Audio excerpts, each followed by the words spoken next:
السلام علیکم ورحمۃ اللہ وبرکاتہ۔ آج کا ہمارا موضوع ہے موزوں پر مسح۔ مسح کا لفظی معنی ہے ہاتھ پھیرنا، اور اصطلاح شریعت میں اپنے تر ہاتھ کو اس جگہ پر پھیرنا جس جگہ پر پھیرنے کا حکم ہے۔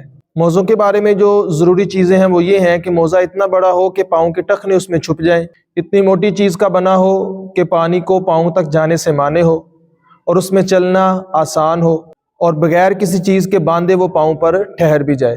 موزے پر مسح کی جو مدت ہے وہ مسافر کے لیے 3 دن اور 3 راتیں ہیں، اور جو مقیم ہو یعنی اپنے شہر میں رہتا ہو اس کے لیے 1 دن اور 1 رات۔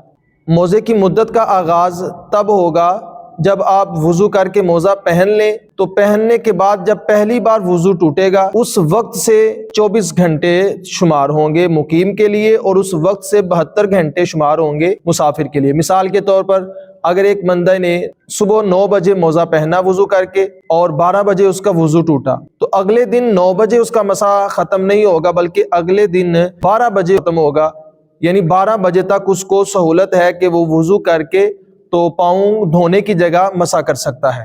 اسی طرح اگر مسافر ہے تو وہ 72 گھنٹے تک وضو ٹوٹنے سے لے کر اگلے 72 گھنٹے تک وہ اپنے موزوں پر مسح کر سکتا ہے۔ موزوں پر مسح کرنے کا طریقہ یہ ہے کہ اپنے ہاتھوں کو، اپنے دائیں ہاتھ کو تر کیا تو پاؤں کی انگلیوں سے، یہ 3 انگلیاں جو درمیان والی ہیں، ان 3 انگلیوں کو کشادہ کر لینا ہے، ملانا نہیں بلکہ کشادہ کھول لینا ہے، اور پاؤں کی انگلیوں کے سروں سے شروع کرنا ہے اور اس کو پنڈلیوں تک کھینچ لینا ہے۔ اس میں فرض بھی پورا ہو جائے گا اور سنت بھی پوری ہو جائے گی۔ اسی طریقے سے بائیں ہاتھ کو تر کر کے تو بائیں پاؤں کی انگلیوں سے لے کر پنڈلیوں تک اس کو کھینچ لینا ہے۔ موزے پر مسح کو توڑنے والی جو چیزیں ہیں، ایک تو یہ ہے کہ بندے پر غسل لازم آ جائے تو یہ سمجھ لے جو مسح ہے وہ ٹوٹ جائے گا۔